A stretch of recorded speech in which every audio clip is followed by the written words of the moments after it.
Studio 4 news కి స్వాగతం.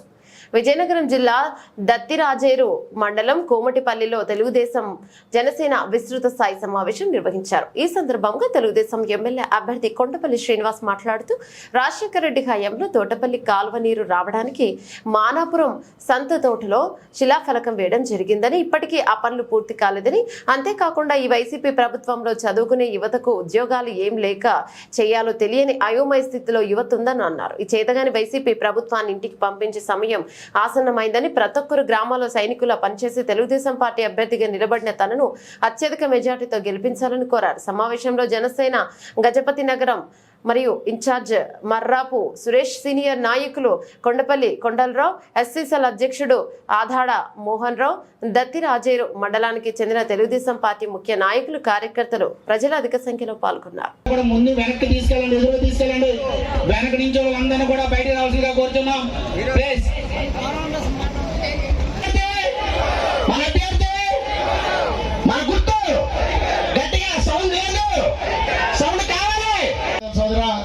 అలాగే అందరూ కూడా నిశ్శబ్దంగా కూర్చోవాలని కోరుకుంటూ,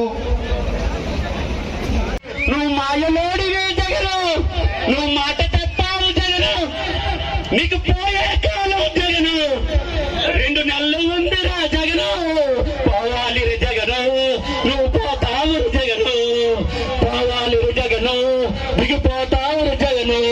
మీరందరూ కూడా పార్టీ తెలుగుదేశం పార్టీ అవునా కదా? బడుగు బలహీన వర్గాలు ఎంతో మందికి రాజకీయ అవకాశం కల్పించింది తెలుగుదేశం పార్టీ. అలాగే రైతాంగాన్ని ప్రోత్సహించి రైతులకి రాజకీయ అధికారం ఇవ్వాలని చేసిన పార్టీ తెలుగుదేశం పార్టీ. ఆ క్రమంలో వచ్చిన నాయకుడు మా తాతగారు శ్రీ కొండపల్లి పైడితల్లాయుడు గారు.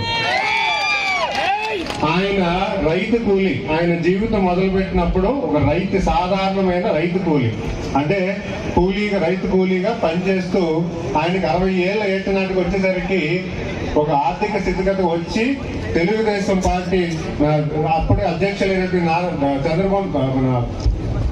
నందమూరి తారక రామారావు గారు ఆయనకి రాజకీయంగా రమ్మని కోరడం జరిగింది. ఆ రోజు ఆయన తెలుగుదేశం పార్టీ తరఫున నిలబడి మనందరి మన్నలు పొంది ఈరోజు ఆయన కాలం, అంటే ఆయన 20 సంవత్సరాల రాజకీయ ప్రయాణంలో ఒకసారి మండల పరిషత్ ప్రెసిడెంట్ గా, తెలుగుదేశం పార్టీ జిల్లా అధ్యక్షులుగా, జడ్పీ చైర్మన్ గా, అలాగే 3 మార్లు మీరు మెంబర్ ఆఫ్ పార్లమెంట్ గా ఢిల్లీకి పంపించి మీరు ఎంతో దీవించి ఆయన ఆనందం చేసి ఈరోజు 17 సంవత్సరాలైన ఆయన కాలం చేసిన ఇంకా మీ మనసులో స్థానం ఉందంటే అది నేను ఎంతో ఆస్తిగా, కీర్తిగా భావిస్తున్నాను. మీ అందరికీ నమస్కారం తెలియజేస్తున్నాను. ఎందుకంటే ఈరోజు కొండపల్లి శ్రీనివాస్ అనే వ్యక్తి ఒక సాధారణ వ్యక్తి, అంటే నేనుగా రాజకీయంగా సాధించింది ఏమీ లేదు. కేవలం కొండపల్లి పైడితల్లాయుడు గారు మనవడిగా, కొండబాబు గారి అబ్బాయిగా, అలాగే కేఎన్ రెడ్డి గారి అన్నయ్య గారి అబ్బాయిగా ఈరోజు నేను ముందున్నాను. నా వయసు 40 సంవత్సరాలు. కానీ ఈరోజు రాజకీయ కోణంలో తెలుగుదేశం పార్టీ, జనసేన పార్టీ ఉమ్మడి అభ్యర్థిగా నేను ముందు ఎత్తుకున్నానంటే ఒక యువకుడిగా ఉన్నాను. యువకులు రాజకీయాల్లోకి రావాలని, యువకుల్ని ముందు పెడితే భావితరాలకి ఒక దశానిర్దేశం అనేది చేయడం అవుతుందనేది మా తాలూకా పార్టీ, ఇరు పార్టీలు ఆలోచించి నన్ను మీ ముందు ఉంచారు. కనుక నా యొక్క అభ్యర్థాన్ని మీరు మనసుగా ఆశీస్సులు ఇచ్చి నన్ను దీవించి ముందుకు తీసుకెళ్ళాలి. అలాగే ఈరోజు ఈ సమస్యల మీదే పోరాటం. మేమందరం కూడా మీ నాయకత్వం గురించే మేము పోరాడుతున్నాం. మీ తాలూకా పటిష్టమైన నాయకత్వాన్ని తీసుకురావడానికి నేను సాయశక్తిలా కృషి చేస్తాను. దయచేసి నాకు సహకరించండి. ఎందుకంటే మీ మండలాన్ని ఏక నాయకత్వంలో నేను తీసుకెళ్లాలనే ఒక మంచి ఉద్దేశంతో నేను వెళ్తున్నాను. మీ సమస్యలు అనేక ఉండొచ్చు, మీలో మీకు భేదాభిప్రాయాలు ఉండొచ్చు, సమిష్టి ఉండొచ్చు, ఎందుకంటే యంగ్స్టర్స్కి ఇవ్వాలని ఇద్దరు కూడా ఆలోచనతోటి కొండపల్లి శ్రీనివాస్ అభ్యర్థిని అనౌన్స్ చేయడం జరిగింది.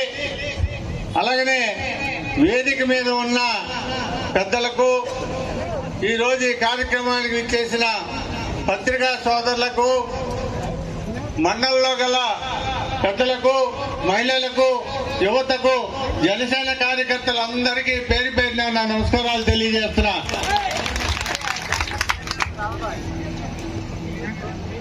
ఇవాళ దత్తిరాజేరు మండలం అనేది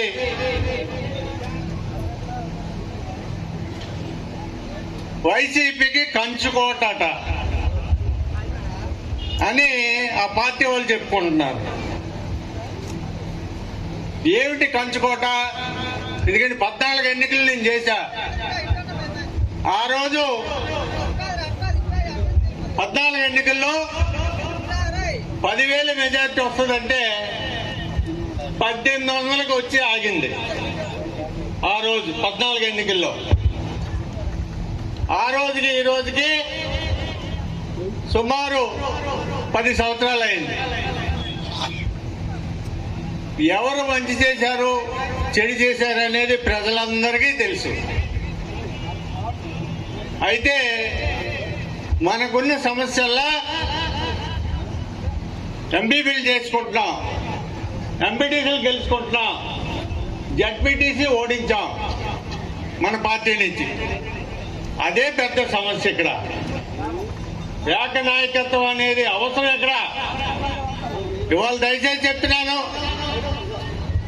దత్తిరాజేరు మండలం రానున్న ఎన్నికల్లో మళ్ళీ స్థానిక ఎన్నికల దాకా ఈ మండలాన్ని నేను పార్టీ పరంగా దత్తత తీసుకుంటా. ఛాలెంజ్ వైసీపీ పార్టీకి. ఈ మండలంలో ఏక నాయకత్వంతో తెలుగుదేశం పార్టీ, జనసేన పార్టీలు ఎగిరించి నాయకత్వాన్ని పటిష్టం చేస్తామని మీ అందరికీ నేను విజ్ఞప్తి చేస్తున్నా. దయచేసి చెప్తున్నాను, మీరు పార్టీకి సహకరించండి. జనసేన సైనికులందరూ కూడా మనకు సహకరిస్తున్నారు. వారిని కలుపుకోండి, మన గ్రామాలు పటిష్టం చేయండి, మన సమస్యల్ని వివరించుకోండి.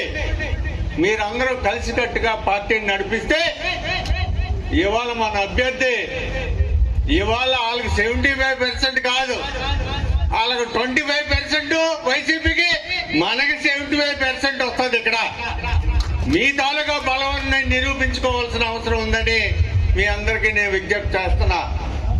ఏ